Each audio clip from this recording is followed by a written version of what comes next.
প্রিয় দর্শক শ্রোতা, জেকে টিভির এই মুহূর্তের আয়োজনে আপনাদের সবাইকে স্বাগত জানাচ্ছি। সর্বপ্রথম জানিয়ে দিচ্ছি কি কি থাকছে এই মুহূর্তের আয়োজনে। সবার আগে দেখতে পাবেন খালেদা জিয়ার প্যারোল এবং সংসদে যাওয়া নিয়ে স্থায়ী কমিটির সিদ্ধান্ত চূড়ান্ত। দেখুন কি সিদ্ধান্ত নিল বিএনপি। এবং সবশেষে দেখতে পাবেন বিকল্প কমিটি নিয়ে প্রস্তুত সাবেক ছাত্রলীগ, ত্রিমুখী চাপে শোভন এবং রাব্বানী। দেখুন বিস্তারিত। বিএনপি চেয়ারপারসন বেগম খালেদা জিয়ার প্যারোলে মুক্তি এবং দলের নির্বাচিত এমপিদের শপথ না নেয়ার বিষয়ে সর্বসম্মত সিদ্ধান্ত নিয়েছেন দলটির সর্বোচ্চ নীতি নির্ধারণী ফোরাম জাতীয় স্থায়ী কমিটির নেতারা। তারা এই বিষয়টিকে মীমাংসিত ইস্যু মনে করে জাতীয় সংসদে না যাওয়ার বিষয়ে একমত পোষণ করেছেন। এছাড়া খালেদা জিয়ার মুক্তির জন্য প্যারোলের আবেদন না করে জামিনের জন্য আইনি লড়াইকে আরো গুরুত্ব দেওয়ার সিদ্ধান্ত নিয়েছেন তারা। কেউ দলের সিদ্ধান্ত উপেক্ষা করে শপথ নিলে তার ব্যাপারে সাংগঠনিক ব্যবস্থা নেয়ারও পরামর্শ দেন স্থায়ী কমিটির একাধিক সদস্য। লন্ডন থেকে স্থায়ী কমিটির বৈঠকে দলের ভারপ্রাপ্ত চেয়ারম্যান তারেক রহমানও যুক্ত হয়ে এতে একমত পোষণ করেন। গতকাল রাজধানীর গুলশানে বিএনপি চেয়ারপারসনের রাজনৈতিক কার্যালয়ে সন্ধ্যা 7:30 থেকে 1.5 ঘণ্টা ব্যাপী বৈঠক অনুষ্ঠিত হয়। বৈঠকে অংশ নেয়া একাধিক সদস্য এসব তথ্য জানান। বৈঠকে বিএনপির মহাসচিব মির্জা ফখরুল ইসলাম আলমগীর, স্থায়ী কমিটির সদস্য doctor Khandakar Mosharraf Hossain, barrister Moudud Ahmed, barrister Jamir Uddin Sarkar, Mirza Abbas, Gayeshwar Chandra Roy, doctor Abdul Moyeen Khan, Nazrul Islam Khan এবং আমির খসরু মাহমুদ চৌধুরী অংশ নেন। বৈঠকের বিষয়ে স্থায়ী কমিটির একজন নেতা জানান, সম্প্রতি বিএনপির নির্বাচিত এমপিরা শপথ নিচ্ছেন এমন সংবাদের পরিপ্রেক্ষিতে দলের ভারপ্রাপ্ত চেয়ারম্যান তারেক রহমান স্কাইপিতে সিনিয়র নেতাদের মতামত জানতে চান। এ সময় উপস্থিত স্থায়ী কমিটির সবাই শপথ না নেয়ার পক্ষে নিজেদের মতামত তুলে ধরেন। তাদের সবার অভিন্ন মতামতের উপর ভিত্তি করে এমপিদের শপথ না নেওয়ার জন্য চূড়ান্ত সিদ্ধান্ত হয়। কেউ অংশ নিলে তার ব্যাপারে সাংগঠনিক ব্যবস্থা নেওয়ারও সিদ্ধান্ত হয়। জানা গেছে বৈঠকে বেগম খালেদা জিয়ার স্বাস্থ্য নিয়েও আলোচনা হয়। এ সময় হাসপাতালে তার চিকিৎসা কেমন চলছে তা তদারকি করারও সিদ্ধান্ত হয়। এছাড়া বৈঠকে কারাবন্দী বেগম খালেদা জিয়ার মামলার গতিবিধি নিয়ে বৈঠকে আলোচনা হয়েছে। খালেদা জিয়ার মুক্তির জন্য আইনি লড়াইকে আরো জোরদার এবং সমন্বিত করার সিদ্ধান্ত হয়। মামলা পরিচালনার জন্য সিনিয়র আইনজীবীদেরকে সুনির্দিষ্ট দায়িত্ব বন্টন করে দেয়া হয় ওই বৈঠকে। বিএনপি চেয়ারপারসন খালেদা জিয়ার প্যারোলে যাওয়া না যাওয়ার বিষয়ে রাজনৈতিকভাবে সিদ্ধান্ত হবে বলে মন্তব্য করেছেন দলটির চেয়ারপারসনের উপদেষ্টা আসাদুজ্জামান রিপন। তিনি বলেন, আমরা বেগম খালেদা জিয়াকে ভালোভাবে চিনি, তার সাথে প্যারোলের কোনো সম্পর্ক নেই। তিনি আপোষহীন নেত্রী, জেলে বসে মরে যাবেন কিন্তু আপোষ করে প্যারোলে মুক্ত হবেন না। 22 এপ্রিল রবিবার জাতীয় প্রেস ক্লাবে বিএনপির চেয়ারপারসন বেগম খালেদা জিয়ার মুক্তির দাবিতে জগন্নাথ বিশ্ববিদ্যালয়ের সাবেক এবং বর্তমান ছাত্র ফোরাম আয়োজিত সমাবেশে তিনি এসব কথা বলেন। বাংলাদেশ জাতীয়তাবাদী ছাত্রদলের জগন্নাথ বিশ্ববিদ্যালয় শাখার সাবেক আহ্বায়ক আব্দুল খালেক হাওলাদারের সভাপতিত্বে সমাবেশে প্রধান অতিথি ছিলেন বিএনপির মহাসচিব মির্জা ফখরুল ইসলাম আলমগীর। এছাড়াও আরো উপস্থিত ছিলেন ডাকসুর সাবেক ভিপি এবং চেয়ারপারসনের উপদেষ্টা আমানুল্লাহ আমান, বিএনপির ভাইস চেয়ারম্যান শামসুজ্জামান দুদু, ডাকসুর সাবেক জিএস এবং বিএনপির যুগ্ম মহাসচিব খায়রুল কবির খোকন, বিএনপির প্রচার সম্পাদক শহীদউদ্দিন চৌধুরী এনি, স্বেচ্ছাসেবক দলের সাধারণ সম্পাদক আব্দুল কাদের ভুইয়া জুয়েল, ছাত্রদলের কেন্দ্রীয় সাধারণ সম্পাদক আকরামুল হাসান, জগন্নাথ বিশ্ববিদ্যালয় ছাত্রদলের সাবেক আহ্বায়ক এবং ঢাকা মহানগর দক্ষিণ যুবদলের সভাপতি রফিকুল ইসলাম মজনু, সাধারণ সম্পাদক গোলাম মাওলা শাহিন প্রমুখ। সমাবেশে বিএনপি চেয়ারপারসনের আরেক উপদেষ্টা ডাকসুর সাবেক ভিপি আমানুল্লাহ আমান বলেন, জগন্নাথ বিশ্ববিদ্যালয় বিএনপি চেয়ারপারসন দেশনেত্রী বেগম খালেদা জিয়ার দেওয়া উপহার, তাই এই জগন্নাথ বিশ্ববিদ্যালয় থেকেই দেশনেত্রীর মুক্তির আন্দোলন শুরু করতে হবে। সমাবেশে বিএনপির ভাইস চেয়ারম্যান শামসুজ্জামান দুদু বলেন, যাই করি না কেন দেশনেতা তারেক রহমানকে দেশে ফিরিয়ে আনতে হবে এবং গণতন্ত্রের মা বেগম খালেদা জিয়াকে মুক্ত করতে হবে। তিনি বলেন, জগন্নাথ বিশ্ববিদ্যালয়ের অপর নাম আন্দোলন সংগ্রাম। জগন্নাথ বিশ্ববিদ্যালয় যখনই রাজপথে নেমেছে তখনই কিছু না কিছু হয়েছে, তাই গণতন্ত্র পুনরুদ্ধারে দেশনেত্রীকে মুক্ত করার আন্দোলনে জগন্নাথ বিশ্ববিদ্যালয় গুরুত্বপূর্ণ ভূমিকা রাখবে বলেও আমি বিশ্বাস করি। বিএনপির যুগ্ম মহাসচিব খায়রুল কবির খোকন বলেন, দাবি এমনি এমনি আদায় হয় না। 52, 69, 71 এবং 90-তে যে কঠোর আন্দোলন করে রাজপথে রক্ত দিয়ে দাবি আদায় করা হয়েছে,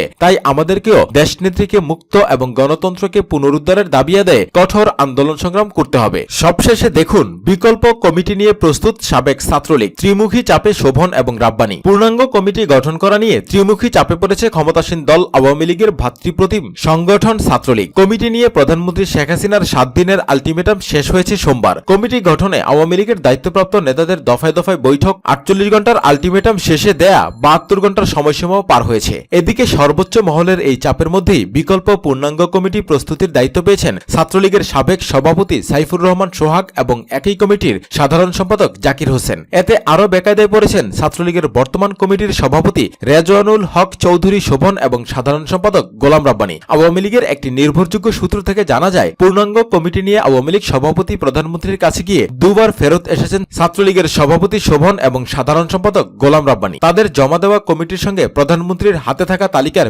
বিশাল ফারাক থাকায় ফেরত আসতে হয়েছে। এ সময় প্রধানমন্ত্রী সাবেক ছাত্রলীগ নেতাদের সঙ্গে সমন্বয় করে পূর্ণাঙ্গ কমিটি গঠনের নির্দেশনা দেন তাদেরকে, কিন্তু এককভাবে পূর্ণাঙ্গ কমিটি করে কেন্দ্রীয় নেতাদের কাছে জমা দিয়ে ফের তোপের মুখে পড়েন শোভন এবং রাব্বানী। এদিকে প্রধানমন্ত্রীর নির্দেশনা এবং দায়িত্বপ্রাপ্ত নেতাদের পরামর্শে একটি বিকল্প কমিটি প্রস্তুত রেখেছে ছাত্রলীগের সাবেক সভাপতি সাইফুর রহমান সোহাগ এবং একই কমিটির সাধারণ সম্পাদক জাকির হোসেন। প্রধানমন্ত্রীর কাছে বায়োডাটা জমা পড়া নেতাদের থেকেই এই তালিকা প্রস্তুত করা হয়েছে বলে সাবেক ছাত্রলীগের একাধিক নেতা জানিয়েছেন। প্রধানমন্ত্রী দেশে ফেরার আগেই বুধবারের মধ্যে শোভন রাব্বানী সঠিক তালিকা জমা দিতে ব্যর্থ হলে বিকল্প এই কমিটি প্রধানমন্ত্রীর কাছে জমা দেয়া হতে পারে। তবে এ বিষয়ে জানতে চাইলে সোহাগ জাকির কোনো মন্তব্য করতে রাজি হননি। ছাত্রলীগের পূর্ণাঙ্গ কমিটি নিয়ে জানতে চাইলে দায়িত্বপ্রাপ্ত আওয়ামী লীগের যুগ্ম সাধারণ সম্পাদক আব্দুর রহমান বলেন, পূর্ণাঙ্গ কমিটির কাজ শেষের দিকে, কিছু ভুল ত্রুটি ছিল, সেটা প্রায় কাটিয়ে উঠেছে। আশা করি প্রধানমন্ত্রী ব্রুনাই থেকে দেশে এসেই তালিকা ঘোষণা করবেন। দায়িত্বে থাকার আরেক নেতা এবং আওয়ামী লীগের সাংগঠনিক সম্পাদক BM মুজাম্মেল হক বলেন, তাদের জমা দেওয়া তালিকায় কিছু ত্রুটি ধরা পড়েছে। আমরা 12 ঘন্টার সময় বেঁধে দিয়েছি, আশা করি ঠিক হয়ে যাবে। গত বছরের 11 এবং 12 মে ছাত্রলীগের জাতীয় সম্মেলন অনুষ্ঠিত হয়।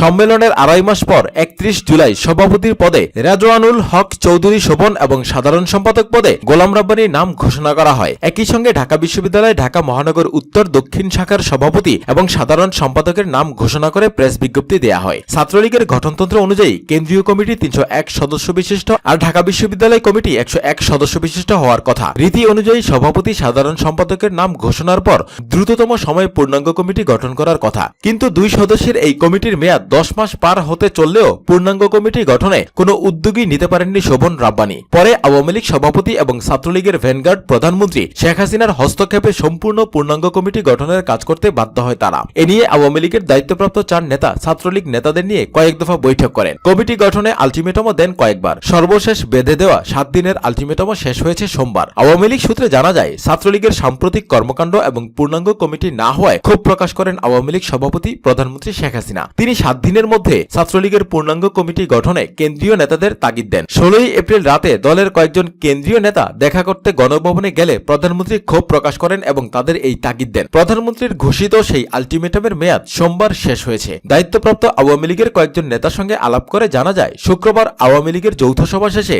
রাতে ধানমন্ডির কার্যালয়ে ছাত্রলীগ সভাপতি রেজওয়ানুল হক চৌধুরী শোভন এবং সাধারণ সম্পাদক গোলাম রাব্বানীকে নিয়ে জরুরি বৈঠকে বসেন দলটির 4 দায়িত্বপ্রাপ্ত নেতা। এ সময় পূর্ণাঙ্গ কমিটি সমন্বয়ের জন্য বৈঠকে উপস্থিত ছিলেন সাবেক ছাত্রলীগ সভাপতি সাইফুর রহমান সোহাগ এবং একই কমিটির সাধারণ সম্পাদক জাকির হোসেন। বৈঠকে উপস্থিত আওয়ামী লীগের 4 নেতা হলেন দলের যুগ্ম সাধারণ সম্পাদক জাহাঙ্গীর কবির নানক, আব্দুর রহমান, সাংগঠনিক সম্পাদক আফম বাহাউদ্দিন নাসিম এবং BM মুজাম্মেল হক।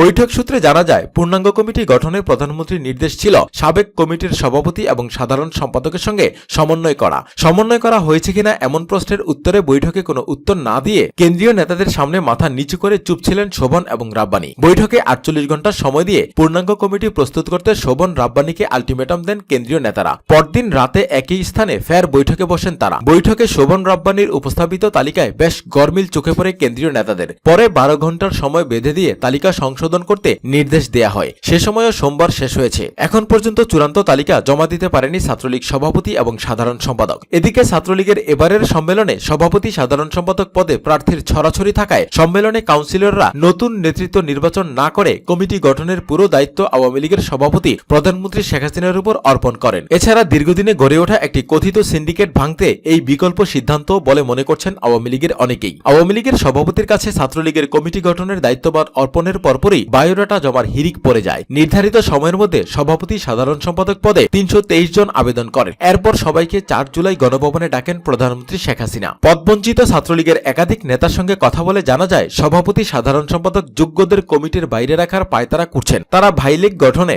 কর্মী নয় এমন ছেলে দিয়ে পূর্ণাঙ্গ কমিটির তালিকা প্রস্তুত করছেন। তারা বলেন, আমাদের অপরাধ, আমরা ছাত্রলীগ বলতে শুধুই ছাত্রলীগ, বঙ্গবন্ধু আর শেখ হাসিনাকে বুঝি, কিন্তু কমিটিতে স্থান পেতে তাদের প্রথম শর্ত সভাপতি এবং সাধারণ সম্পাদকের অনুসারী হতে হবে, তাদের বলয়ে থাকতে হবে, তাদের পেছনে ঘুরতে হবে। এখন রাত জেগে নানা অনিয়মের মাধ্যমে যেনতেনভাবে তারা পূর্ণাঙ্গ কমিটি করার চেষ্টা করেছেন বলে অভিযোগ করেন পদ বঞ্চিতরা। তবে অভিযোগের সত্যতা জানতে বারবার ফোনে চেষ্টা করলেও কল রিসিভ করেননি ছাত্রলীগ সভাপতি রেজওয়ানুল হক চৌধুরী শোভন এবং সাধারণ সম্পাদক গোলাম রাব্বানী। প্রিয় দর্শক শ্রোতা, আমাদের ভিডিওটি যদি আপনাদের ভালো লেগে থাকে তাহলে লাইক এবং শেয়ার করবেন, আর নিত্য নতুন খবর সবার আগে পেতে আমাদের চ্যানেল সাবস্ক্রাইব করে আমাদের সঙ্গেই থাকবেন। আর আপনাদের মূল্যবান মতামত আমাদের ভিডিওর কমেন্ট বক্সে লিখে জানাতে পারেন। আপনাদের অবগতির জন্য জানাচ্ছি যে আমরা কোনো খবর তৈরি বা বিকৃত করি না। বাংলাদেশ সরকার অনুমোদিত বিভিন্ন জাতীয় দৈনিক এবং অনলাইন নিউজ পোর্টাল থেকে আমরা খবর সংগ্রহ করে আপনাদের জন্য ভিডিও আকারে পরিবেশন করে থাকি এবং আমাদের প্রতিটি খবরের উৎস লিংক আকারে আমাদের ভিডিওর ডেসক্রিপশন বক্সে দেয়া থাকে। প্রতিটি খবরের সত্যতা যাচাইয়ের জন্য আপনারা সেই লিংকে ক্লিক করে যাচাই করতে পারেন। ধন্যবাদ আপনাদের সবাইকে।